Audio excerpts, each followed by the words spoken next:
Assalamualaikum warahmatullahi ta'ala wabarakatuh.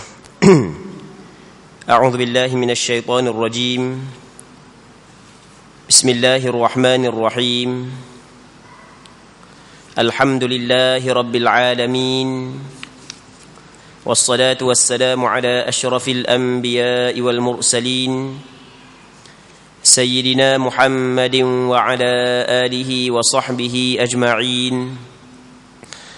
اللهم رب اشرح لي صدري ويسر لي أمري واحلل عقدة من لساني يفقه قولي ولا حول ولا قوة إلا بالله العلي العظيم اللهم انفعنا بما علمتنا وعلمنا ما ينفعنا وعلمنا ما جهلنا وذكرنا ما نسينا اللهم يسر ولا تعسر رب تمم بالخير اللهم افتح علينا فتوح العارفين وفقنا توفيق الصالحين اللهم لا سهل إلا ما جعلته سهلا وأنت تجعل الحزن إذا شئت سهلا اللهم اجعلنا من السعداء المقبولين ولا تجعلنا من الأشقياء المردودين اللهم صل وسلم وبارك على سيدنا محمد وعلى آله وصحبه أجمعين والحمد لله رب العالمين. InsyaAllah kita sambung balik pengajian kitab Bulughul Maram berkenaan dengan hadis-hadis yang berkait dengan hukum hakam yang disusung oleh Al-Imam Al-Hafidh Ahmad bin Ali bin Muhammad yang dikenali sebagai Imam Ibn Hajar Al-Asqalani, lahir pada tahun 773 Hijrah, wafat pada tahun 852 Hijrah, rahimahullahu subhanahu wa ta'ala wa nafa'ana Allahu bi'ulumihi fid darain amin. Kita masih lagi di dalam bab wudu. Hadis yang ke-24. Wa anhu radhiyallahu ta'ala anhu qala كان رسول الله صلى الله عليه وسلم يتوضأ بالمد ويغتسل بالصاع إلى 5 أمداد متفق عليه. Maksud hadis daripada Sayyidina Anas bin Malik radhiyallahu ta'ala anhu juga, katanya Rasulullah sallallahu alaihi wasallam berwudu dengan 1 cupok air dan mandi dengan 1 gantang hingga 5 cupok. Hadis ini diriwayatkan oleh Bukhari dan Muslim. Muslimin muslimat yang dirahmati oleh Allah Subhanahu wa taala.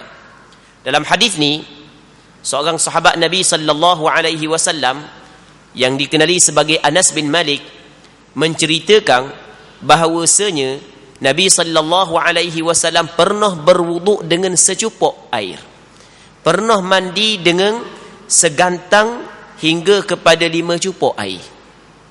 Anas bin Malik dia tahu perkara ini kerana Anas bin Malik adalah sahabat Nabi sallallahu alaihi wasallam yang berkhidmat kepada Rasulullah. Dia anak kepada Ummu Sulaim ketika Rasul datang ke Madinah, umur dia 10 tahun.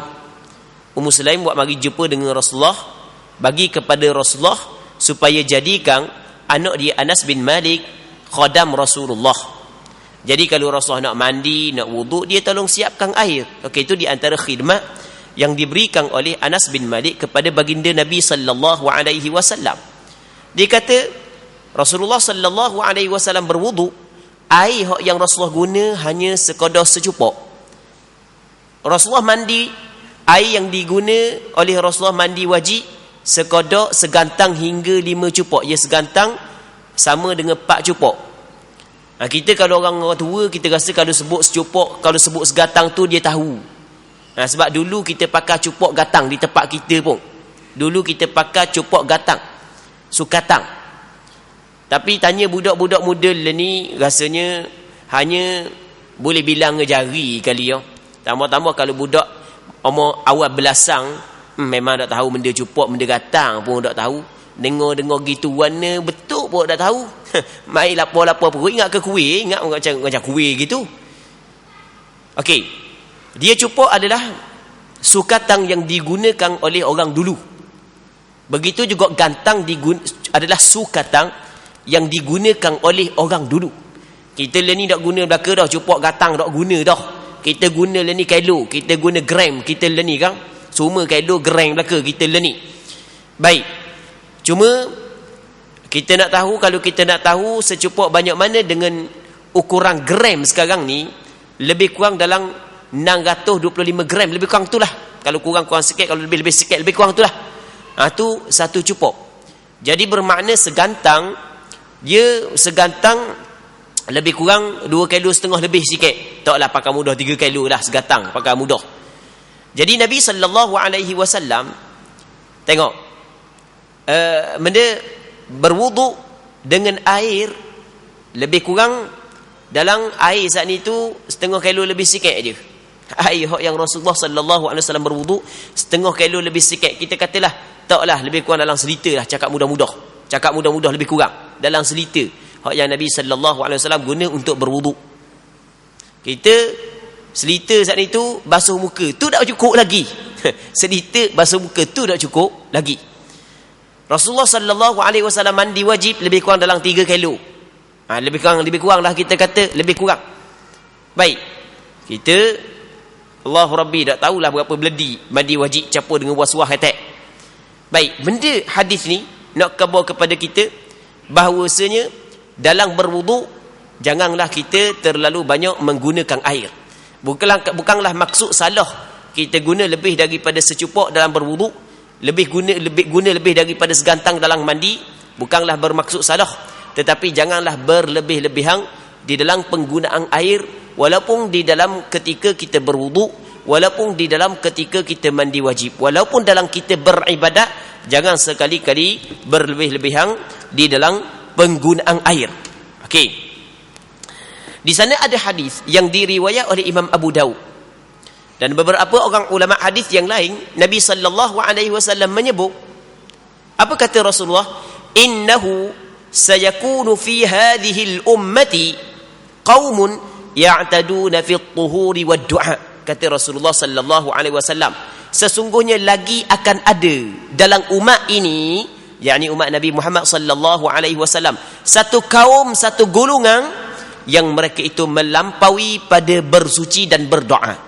Rasulullah SAW menyebut, ni akan adalah dalam umat ni dalam umat ni umat siapa? Umat Nabi Muhammad SAW, termasuk kita semua, golongan yang mereka itu melampaui pada bersuci. Tengok, Allahu Rabbi, boleh kita tengok benda ni apa yang disebut oleh Rasulullah dulu berlaku dah di zaman kita.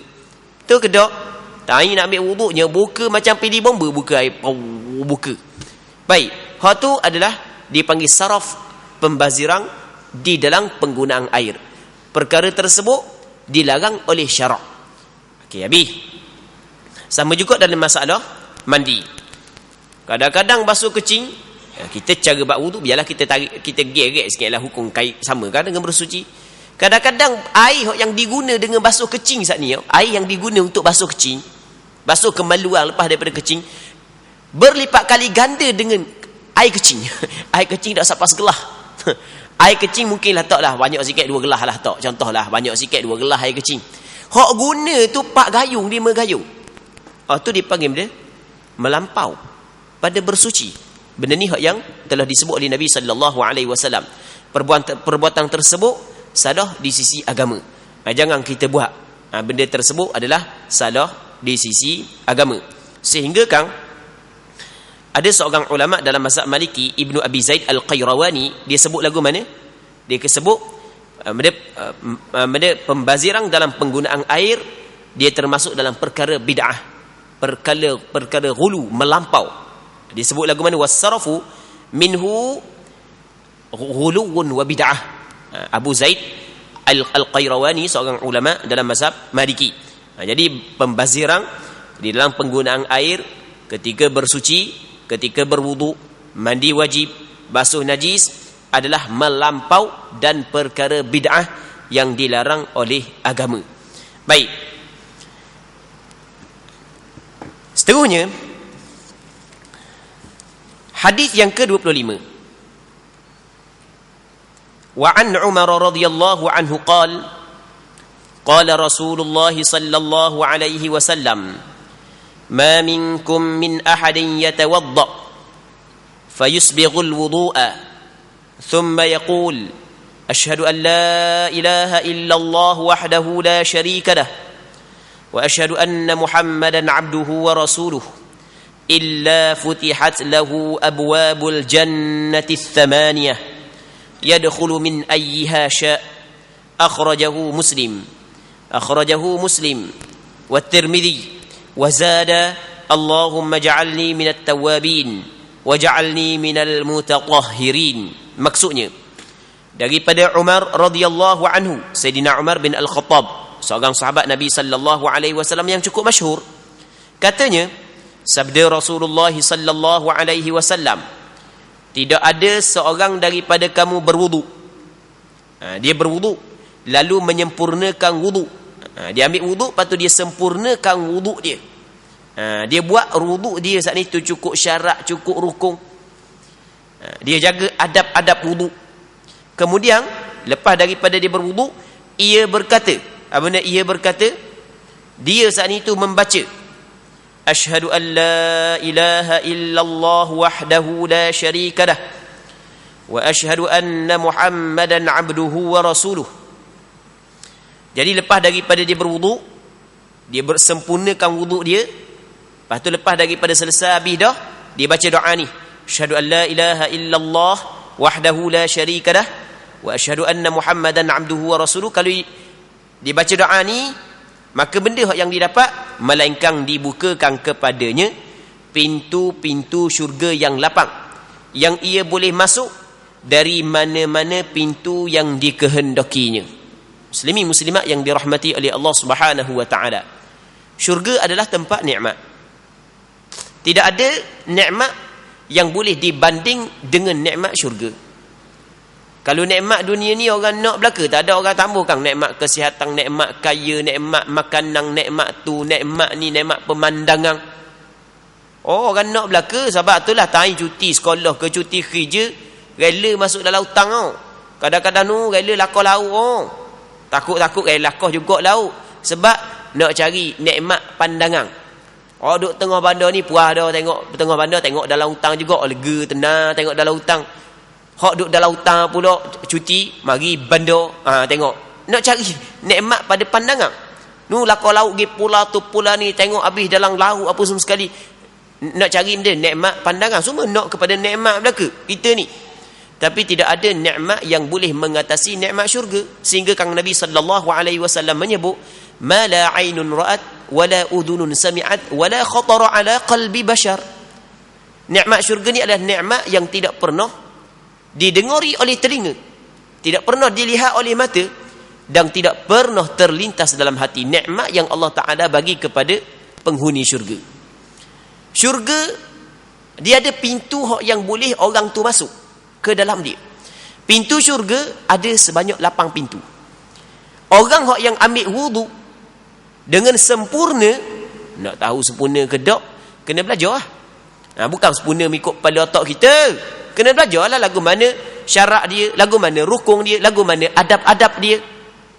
Pendek kata, kalau kita ambil wudu sebagaimana yang Rasulullah ambil, maka sempurnalah wudu kita. Nak tahu lagu mana Rasulullah ambil, kena belajar lah. Kena nadah lah. Kena bertalaqi lah. Baik. Jadi lepas daripada tu kita baca pula doa ni, asyhadu an la ilaha illallah wahdahu la syarika lah wa asyhadu anna muhammadan abduhu wa rasuluh. Ganjaran dia memang cukup besar, sehingga dibukakan kepadanya segala pintu syurga yang lapang. Okey, maksud dibukakan kepadanya segala pintu syurga yang lapang, ulama berselisih pandangan. Ada sebahagian daripada ulama dikata makna dia adalah makna yang hakiki. Maksudnya dibuka di akhirat nanti. Dibuka mana? Di akhirat. Apabila dia mati, akan dibukalah pintu-pintu tersebut untuk dia. 8 pintu akan buka belaka. Okey, ini pandangan sebahagian daripada ulama. Akan dibukakan belaka 8 pintu. Dah nak masuk, masuk melalui satu pintu sahaja. Nak masuk 8 pintu mana? Orang seorang. Cuma mulianya dia sampai habis pintu menyambut kedatangan dia. Cuma dia akan memilih mana pintu hak yang kebaikan dia lebih banyak. Dia pintu syurga ada pintu Rayyan, pintu bagi orang hak yang berpuasa, ada pintu sembahyang, ada pintu zakat, ada pintu ni, pintu ni. Jadi habis pintu syurga dibukakan untuk dia, menyambut kedatangan dia, mulianya dia. Lepas tu dia pilihlah nak masuk kat pintu-pintu mana hak yang dia nak. Okey, ni satu pandangan. Pandangan sebahagian daripada ulama berpandangan maksud dibuka pintu yang lapang ni buka secara hakiki di akhirat. Cuma apabila hurai lagu tu nampak pada zahir tidak tepat sikit. Sebab benda tidak tepat kerana dalam hadis Nabi sallallahu alaihi wasallam menyebut perkataan futihat. Futihat ni fi'il madhi. Fi'il madhi telah dibuka. Akan datang, ia tak panggil telah. Ia kena kata akan dibuka. Sini ada sikit Jadi dah lagu mana nak jawabnya? Boleh faham ke tak? Sekarang ni dalam hadis ni, orang yang melakukan hal tersebut telah dibuka. Telah ni benda lepas. Sedangkan benda tu akan datang baru dibukakan untuk dia. Jadi lagu mana cara ulama hurai? Ulama kata gini. Betul lah nama fa'il madhi. Fa'il menunjuk di atas perbuatan yang telah lepas. Tapi makna dia akan datang. Dah kenapa Allah Ta'ala dan Rasulullah menggunakan fa'il madhi menunjuk perbuatan yang telah lepas? Kerana benda tu diyakini akan berlaku kepadanya, maka digunakan dengan fa'il madhi. Dah yakin macam berlaku dah benda ni, apakah guna fa'il yang menunjuk di atas benda yang telah lepas, walaupun benda tu lagi akan datang, akan berlaku. Okey, ni satu huraian. Ada huraian yang kedua, perkataan dibukakan kepadanya pintu syurga yang lapang adalah bukan makna hakiki tapi makna majazi. Makna pinjam sahaja. Maksud dibukakan kepadanya pintu syurga yang lapang, maksudnya diberi taufik, dipermudahkan kepadanya jalan-jalan kebaikan, sehingga jalan-jalan kebaikan tersebut akan mempermudahkan dia untuk membuka pintu-pintu syurga dengan kebaikan yang akan dilakukan olehnya. Okey, jadi kesimpulan, besarlah ganjaran bagi orang yang mengucap perkataan asyhadu an la ilaha illallah wahdahu la syarikalah wa asyhadu anna muhammadan abduhu wa rasuluh lepas daripada dia berwudu. Allahu Rabbi, pendek je. Lepas daripada ni pakai awak lah. Mocik kata, Allah kita dah ingat ustaz, payah benda tulis lah. Tulis. Kalau payah sangat, cari anak, cari ustaz ke, cari anak awak pandai baca, cari ayat ni. Ni handset ada kang? Rakang handset. Tak kang rakang suara benda lain boleh. Nak rakang ni tak boleh. Suruh anak baca. Nanti lepas daripada wuduk pasang ikut perkataan anak. Kan mudah tu kang. Ikut. Dan banyak kali ingat tu. Yang penting nak je. Lagu Hindustan hok belik lidah nak sebut molek-molek ada ingat panjang jengkong. Tak kang doa banyak ni tak ingat. Baik. Jadi kalau misalnya boleh baca, tulis di kertas lepas daripada sembahyang, baca doa tersebut. Kalau boleh ngapa? Rasanya tidak ada sedikit pun kerugian bagi orang yang ngapa doa ni, kerana ganjaran dia cukup besar bagi orang yang membaca doa ni selepas daripada dia mengambil wudu. Hadis ini dikeluarkan oleh Imam Muslim dan Imam Tirmizi. Cuma dalam riwayat Imam Tirmizi ada tambahan sikit. Allahumma ja'alni minat tawwabin waj'alni minal mutatahhirin. Okey, itu tambahan dalam riwayat Imam Tirmizi. Okey, kita gabung dua riwayat tersebut. Maksudnya kita ambil riwayat Imam Tirmizi kata, lepas daripada kita berwuduk kita baca asyhadu an la ilaha illallah wahdahu la syarikalah wa asyhadu anna muhammadan abduhu wa rasuluh. Allahumma ja'alni minat tawwabin waj'alni minal mutatahhirin. Apa makna Allahumma ja'alni minat tawwabin? Ya Allah, jadikanlah aku dari kalangan hamba-hambamu yang banyak bertaubat. Kita minta Allah Ta'ala jadikan kita di kalangan hamba dia yang banyak bertaubat. Muslimin muslimat yang dirahmati oleh Allah Subhanahu wa Ta'ala. Kita sebenarnya sentiasa melakukan dosa. Tak ada orang yang tidak melakukan dosa. Cuma orang yang dekat kepada agama kurang sikit dosa dia berbanding dengan orang yang jauh daripada agama.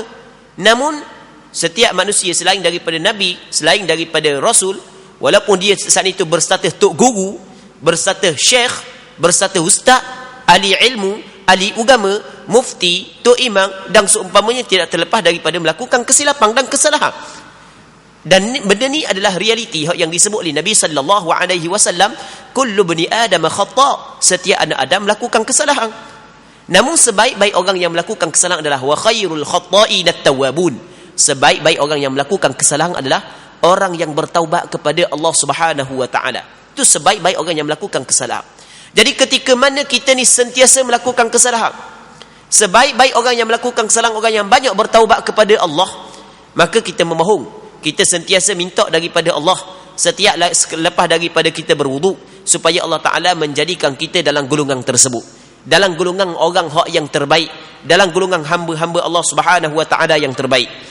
Baik, begitu juga waj'alni minal mutatahhirin, dan jadi olehmu ya Allah kami ini, aku ini dari kalangan hamba-Mu yang suci. Suci zahir dan suci batin. Suci zahir sebab kita basuh muka kita, basuh tangan kita, tak ada kekotoran. Suci batin maksudnya suci daripada dosa. Baik. Habis bab wudu, kita masuk dalam perbahasan baru iaitu babul khuffain. Bab menyapu di atas dua khuf. Khuf ni adalah kita kata sarung kaki. Kasut dia termasuk dalam khuf. Benda kita tak tahu ni, benda orang yang biasa belajar mungkinlah dia tahu maksud menyapu di atas khuf. Orang yang tak biasa belajar, benda pula sapu di atas khuf. Okey, kita cerita dulu. Dia apabila kita nak sembahyang, diwajibkan kita kena ambil wudu. Kalau sekiranya kita berhadas, ya ayyuhalladzina amanu, Allah Taala kata dalam Quran, ya ayyuhalladzina amanu idza qumtum ila as-salati faghsilu wujuhakum wa aydiyakum ila al-marafiqi wamsahu bi ru'usikum wa arjulakum ila al-ka'bayn. Wahai orang-orang yang beriman, apabila mu nak bangun kepada sembahyang, mu nak sembahyang, mu kena basuh mukamu, basuh tanganmu hingga ke siku, sapu sebahagian daripada kepala dan basuh kaki. Jadi bermakna rukun wudu ada 4. Tak campur dengan niat, tak campur dengan tertib. Campur niat dan tertib jadi 6. Yang pertama basuh muka, yang keduanya basuh tangan, yang ketiganya sapu kepala, yang keempat basuh kaki. Okey, kita ambil masalah basuh kaki. Asal pada berwudu kita kena basuh kaki. Cuma di sana syarat bagi kelonggaran. Syarat bagi kelonggaran kepada orang yang memakai sarung kaki, apabila cukup syarat-syarat dia, boleh dia dak basuh kaki. Dah basuh kaki nak buat mana? Sapu di atas sarung kaki tersebut. Sapu di atas sarung kaki. Ya, tapi sarung kaki saat itu adalah syarat-syarat dia. Di antara syarat dia adalah mesti sarung kaki itu sarung kaki yang kukuh. Jadi kalau sekiranya dak kukuh, tu dak boleh. Ada pun stokeng yang kita duk pakai ni warna boleh dak sapu. Stokeng malah nak basuh kaki, malah nak pecah stokeng, nak sapu atas stokeng. Kalau sekiranya stokeng tu nipis, nampak kulit. Nipis apa ke nampak warna kulit macam stokeng orang puang tu. Kan nipis nampak warna kulit. Stokeng wak jengok. Tak ada seorang pun ulama muktabar yang mengatakan boleh sapu di atas stokeng tersebut. Namun kalau sekiranya stokeng itu tebal, maka di situ berlaku khilaf di kalangan ulama. Ada sebahagian daripada ulama mengatakan boleh, ada sebahagian yang lain mengatakan tidak boleh. Majoriti ulama berpandangan bahawasanya stokeng kita leni, kita hak tebal lah hak leni. Kita kaya hak leni bukan hak dulu hak leni. Stokeng kita hak leni hak tebal, menurut pandangan majoriti ulama daripada bermacam-macam mazhab, hukum dia adalah tidak dibolehkan. Hukum dia adalah tidak dibolehkan. Cuma di sana ada pandangan dalam mazhab Hambali mengatakan dibolehkan, tapi dengan syarat yumkinu tatabu'ul masyi alaih. Ini syarat yang disebut oleh ulama dalam mazhab Hambali. Mungkin oleh berterusan berjalan dengan stokeng tersebut. Jadi kita pakai alas kaki stokeng hak tebal saat ni tu, kita tak pakai lipat, tak pakai kasut, kita berjalan lebih kurang dalam 1.5 km sekurang-kurangnya, dia tidak cari, tidak cabut, tidak rosak, maka bolehlah kita sapu. Kalau jalan atas batu dak dang sekilometer habis gabok macam stokeng ni tu lah, sekali nak tengok tahan kedok kan, maka tidak dibolehkan menurut pandangan mu'tamad di dalam mazhab Hambali. Okey. Jadi stokeng hot leni ni menurut pandangan majoriti ulama tidak dibolehkan. Maka sebaik-baiknya adalah jangan sekali-kali kita sapu di atas stokeng hok yang duk pakai ni. Melainkan kalau stokeng tersebut diperbuat daripada kulit, diperbuat daripada getah dan seumpamanya, hok tu boleh.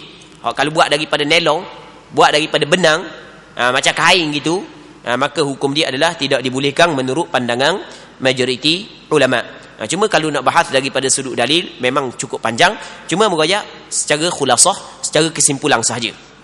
Baik. Jadi hak yang boleh pakai kalau kita kata contoh kasut lah. Kasut ataupun kalau kita tengok jemaah tabligh.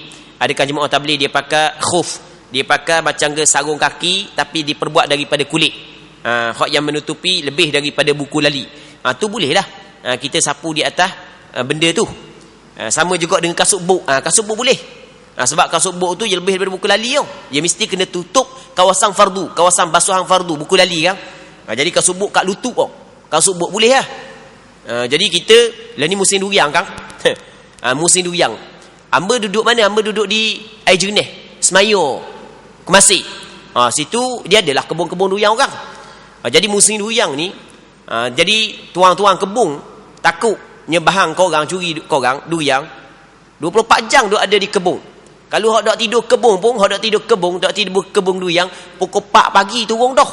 Kalau gi lewat, dak dang ke dia kena bagi macam pawah orang dah lah. Duriang oh, bahan korang. Dan mari duriang mahal.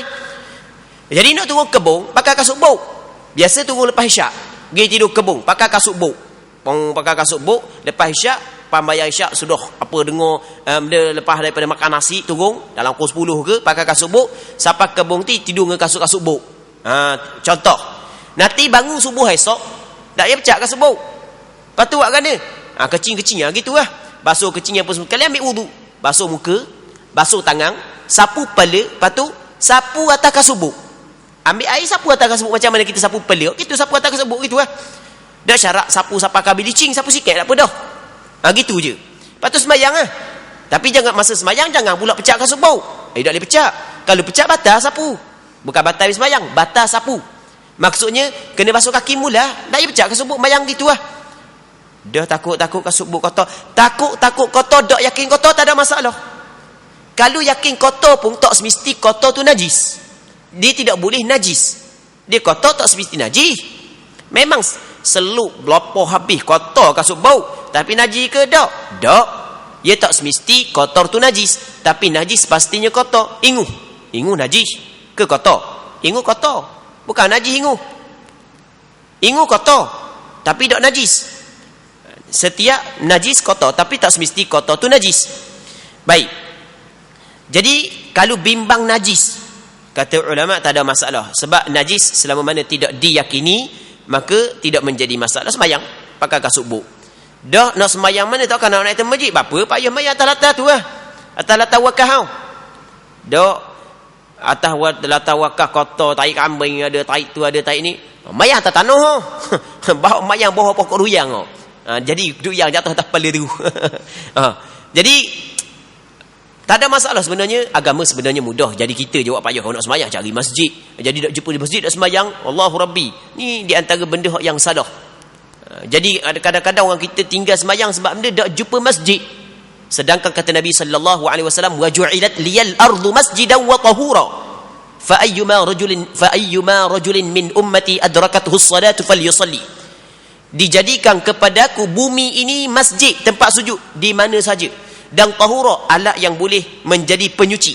Maksudnya boleh digunakan untuk bertayamum. Siapa-siapa di kalangan umatku, bila masuk waktu sembahyang dia kena sembahyang. Walaupun tak ada masjid, walaupun tak ada surau. Kadang-kadang orang kita tinggal sembahyang kerana tak jumpa masjid, tak jumpa surau. Dia ingat tak sah sekali sembahyang tepi jalan. Dia ingat tak sah sekali sembahyang atas kawasan hak yang di luar masjid, atas wakaf dan seumpamanya. Sah belaka. Dia tidak disyaratkan sembahyang di masjid. Namun hak yang paling afdal sembahyang di masjid. Tapi kita ingat afdal bukan wajib. Paling afdal sembahyang di masjid. Kalau tak ada masjid, sembahyanglah di mana-mana pun. Jangan jadikan alasan tak ada masjid, tak ada surau menyebabkan kita tidak sembahyang. Itu adalah salah. Baik. Katanya hadis yang pertama anil Mughirah bin Syu'bah radhiyallahu anhu qala كنت مع النبي صلى الله عليه وسلم فتوضأ فأهويت لأنزع خفيه فقال da'huma fa inni adkhaltuhuma tahiratain famasaha 'alayhima muttafaqun 'alayh walil arba'ati illa an-nasa'iyya أن النبي صلى الله عليه وسلم مسح أعلى الخف وأسفله وفي إسناده ضعف. بسم الله.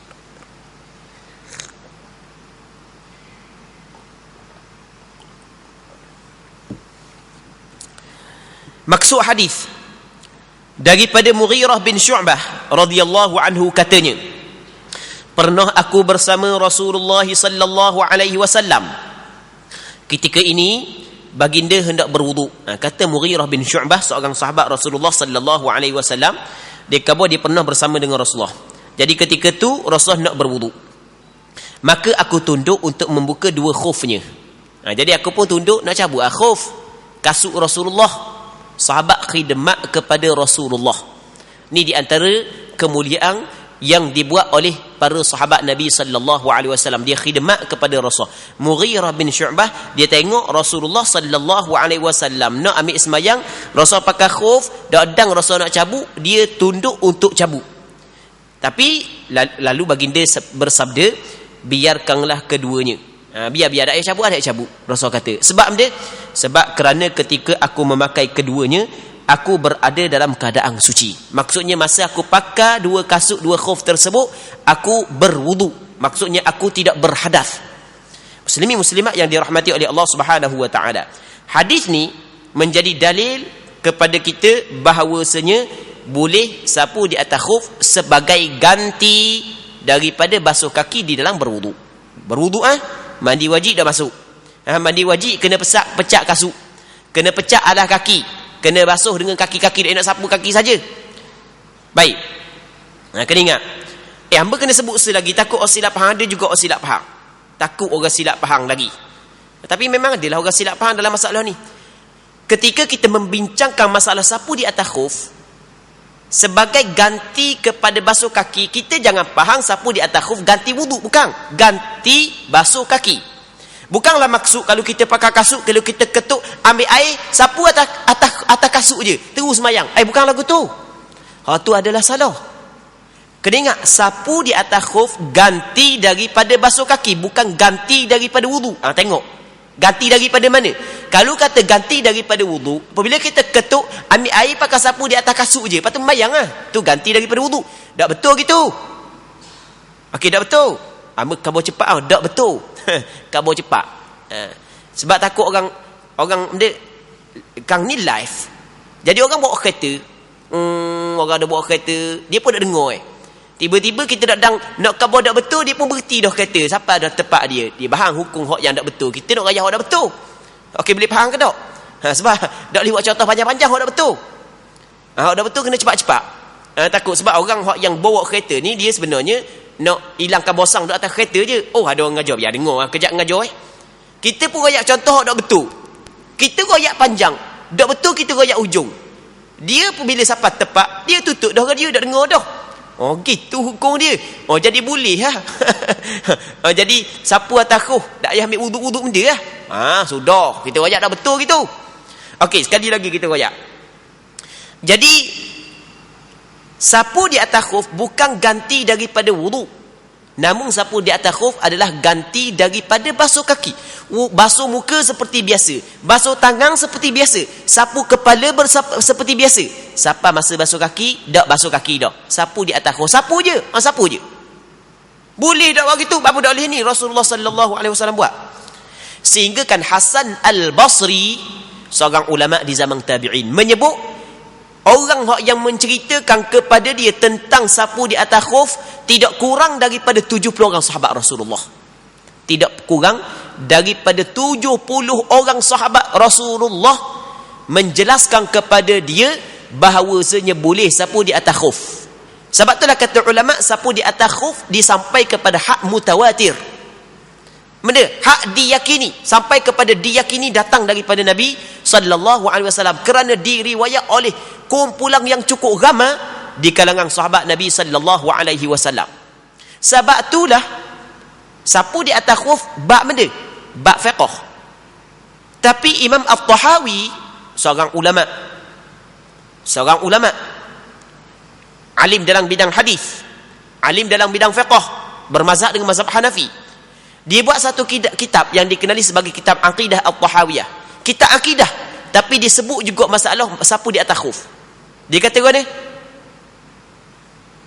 wa nara al-masha 'ala al-khuffi fi as-safari wal hadar.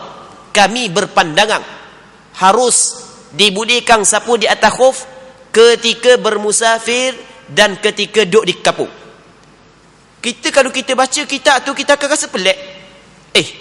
Warna pula kitab ni kitab akidah. Ia duk cerita tentang fiqh. Sapu di atas khuf ni bukan akidah. Dalam bab fiqh. Tapi Imam At-Tahawi dalam kitab Aqidah At-Tahawiyah disebut, wa naral masha 'ala al-khuffain fi as-safari wal hadar kama jaa fil athar. Kami berpandangan bolehnya sapu di atas dua khuf ketika bermusafir dan ketika duduk kampung, sebagaimana hak yang datang di dalam hadis Nabi sallallahu alaihi wasallam. Ni apa yang disebut oleh Imam At-Tahawi. Sebab ni Imam At-Tahawi meletakkan benda tersebut dalam kitab akidah kerana sapu di atas khuf, hukum dia diriwayat daripada hadis yang mutawatir daripada sudut makna, kerana tidak kurang daripada 70 orang sahabat yang menceritakan hal tersebut kepada Hasan Al-Basri rahimahullahu subhanahu wa ta'ala wa radhiyallahu ta'ala anhum jami'a. Baik, hati-hati kita kena faham. Jadi daripada jadi hadis ni, yang pertama sekali boleh sapu di atas khuf. Yang keduanya, dalam hadis ni kalau kita perhati molek, ketika Mughirah bin Syu'bah nak cabut kasut Nabi sallallahu alaihi wasallam, kata Rasulullah sallallahu alaihi wasallam, biarkan, jangan cabut, sebab aku pakai dia saat itu dalam keadaan aku bersuci daripada hadas. Maka oleh kerana Rasulullah sallallahu alaihi wasallam kata fa inni adkhaltuhuma tahiratain, maka ulama meletakkan syarat orang tu tidak boleh sapu di atas khuf, melainkan syarat, di antara syaratnya adalah dia kena pakai kasut tersebut ba'da kamali taharah, selepas daripada sempurna dia bersuci. Jadi kalau sekiranya masa dia pakai kasut saat itu dia tidak ada air semayang, tak ada air semayang, dia dah ketuk berapa belah kali dah ketuk, masuk tandas berapa kali dah kecing, berapa kali dah begok, lepas tu pakai kaki dah ambil air semayang, lepas tu nak semayang, dia ambil wuduk, nak sapu di atas khuf, boleh ke tak? Hukum dia adalah tidak dibolehkan. Syarat nak sapu di atas khuf, masa dia pakai khuf, dia pakai alas kaki, dia pakai sarung kaki dalam keadaan dia ada wuduk, dia tidak berhadas. Lepas daripada tu dia ketuk, lepas daripada dia ketuk, maka boleh dia ambil air semayang, sampai masa basuh kaki, dok basuh kaki, dia sapu di atas khuf. Okey, itu kita kena faham. Bukan dalam mazhab Imam Syafi'i dikatakan ni, bukan setakat tu, bukan ba'da kamali taharah, selepas daripada sempurna bersuci. Ba'da kamali taharah, sempurna, selama mana tak sempurna lagi bersuci, tak boleh juga. Contoh lagu mana dalam mazhab Imam Syafi'i buat contoh? Contoh kita kata kita ambil wudu. Kita ambil wudu, basuh muka, basuh tangan, sapu kepala, basuh kaki kanan. Lepas basuh kaki kanan dah sejuk ni, mungkin tempat kita duduk. Tapi kalau kita duduk di negara sejuk, memang kita buat gitulah. Ambil royak, ambil pernah duduk negara sejuk, ambil buat gitulah. Basuh kaki kanan, kita dah lak lama, kaki ada air, kita lak, pakai lalu kasut ke, pakai lalu stokek. Okey, lepas daripada kita lak kaki kita, kita pun pakai kasut. Sedangkan benda kaki yang kedua belum lagi kita basuh. Jadi taharah kita belum lagi sempurna. Lepas tu kita pun basuh kaki kiri pula. Lepas tu kita pun pakai kasut untuk kaki kiri. Dalam mazhab Imam Syafi'i, orang tu kalau dia nak ambil semayang kat gigi, tak boleh dia sapu di atas khuf. Kerana dia pakai kasut yang kedua sebelum daripada, dia pakai kasut yang pertama sebelum daripada sempurna taharah. Dak dang nak basuh lagi kaki kiri, tiba-tiba dia pakai dah. Dah cara dia lagu mana? Cara dia kena pecah dulu kasut hak kaki kanan, pakai mula, pecah pakai mula. Oh, pelik buat. Tak pelik. Sebab benda tu adalah perintah daripada syarak. Benda tu yang disebut dalam hadis. Pelik sebab kita guna otak, kita tidak guna dalil daripada syarak. Kalau kita guna otak memang pelik Pelik. Satu ketika Bilal bin Rabah bawa tamar berni kepada Nabi sallallahu alaihi wasallam, tamar maha, segantang tamar maha. Kata Rasulullah sallallahu alaihi wasallam, dah Bilal, mu ambil mana ni tamar ni? Tengok, mu ambil mana tamar ni? Kata Bilal bin Rabah, tadi aku ada 2 gantang tamar dak comel, tamar gerik-gerik bawah lah. Jadi oleh kerana aku nak bagi kepadamu wahai Rasulullah, bila cakap Arab bukan cakap Melayu, ni yang berterjemah meroyak banyak kali dah. Dia cakap Arab. Ada oleh kerana nak bagi kepadamu wahai Rasulullah, maka aku tukarlah. Jadi tamar aku hak yang gerik bawah 2 gantang ditukar dengan tamar hak yang barni gerik comel 1 gantang. Jadi nak bagi kepada Rasulullah. Hai, kata Rasulullah, awah ainur riba. Kata Rasulullah, buat gitu, riba lagu tu riba. Rasulullah, tak boleh. Tamar sama tamar tak boleh. Benda mesti kena sama banyak. Sukatan kalau segantang, hak ni segantang. Tak kira hak ni mahal, hak ni murah, tak kira. Jayyiduha wa radiuha sawa. Tu kalau dalam kitab fiqh. Hak comel ke hak tak comel sama je. Kalau tamar sama tamar mesti kena sama timbangan. Kalau hak ni segantang, hak ni 2 gantang, tu riba. Lain kali jangan buat lagu tu, kata Rasulullah kepada Bilal. Lain kali jangan buat gitu. Kau nak buat juga, mu jual lu barangmu. Lepas tu mu ambil bayar orang, lepas tu mu beli balik tamar dia. Tengok. Padahal kalau kita kira sama je penghujung. Sebab kita kata sama, mana? Kita guna akal kita. Kita tidak guna benda nusus syar'iyah. Kita tidak guna Quran, kita tidak guna hadis, kita guna logik akal kita. Memang nampak sama. Baik. Habis. Seterusnya maka baginda pun terus menyapu di atas 2 khufnya itu. Hadis ni diriwayatkan oleh Imam Bukhari dan Muslim. Katanya mana? Hadis seterusnya, wa an Ali radhiyallahu anhu annahu qala law kana ad-din bir-ra'yi lakana asfalul khuffi awla bil mashi min a'lahu wa qad ra'aytu Rasulullah sallallahu alaihi wasallam yamsahu ala zahiri khuffayhi. Akhrajahu Abu Dawud bi isnadin hasan. Baik. Maksud hadis daripada Sayyidina Ali radhiyallahu anhu bahawasanya ia berkata, kalaulah sekiranya agama itu berdasarkan pemikiran, berdasarkan pandangan, pendapat aku lagu ni. Macam dalam Facebook ramai orang yang bagi pendapat tentang agama, Allahu Rabbi. Bagi pendapat tentang agama berani Allahu Rabbi. Cara beragama tidak ada latar belakang agama, tidak pernah melalui disiplin ilmu. Allahu Rabbi berani. Kita tak berani kalau dalam hal dunia.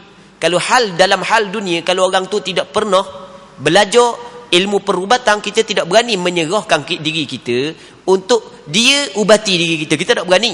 Tapi dalam masalah agama, mudah je. Pandangan saya gini, tak ada sandaran daripada dalil. Nanti kita akan bincang balik hadis ni pada minggu depan, insya-Allah. Kita berhenti situ dulu. Kita berdoa kepada Allah Subhanahu Wa Taala agar apa yang kita kongsi pada malam yang mulia ini sama-sama dapat mengambil manfaat, sama-sama dapat mengambil pelajaran. Wallahu Subhanahu Wa Taala a'la wa alam. Allahumma haqqiqna bittiba'i nabiyyika Muhammadin sallallahu alaihi wasallam zahiran wa batinah. Allahumma ja'alna mimman yastami'una al-qawla fayattabi'una ahsanah.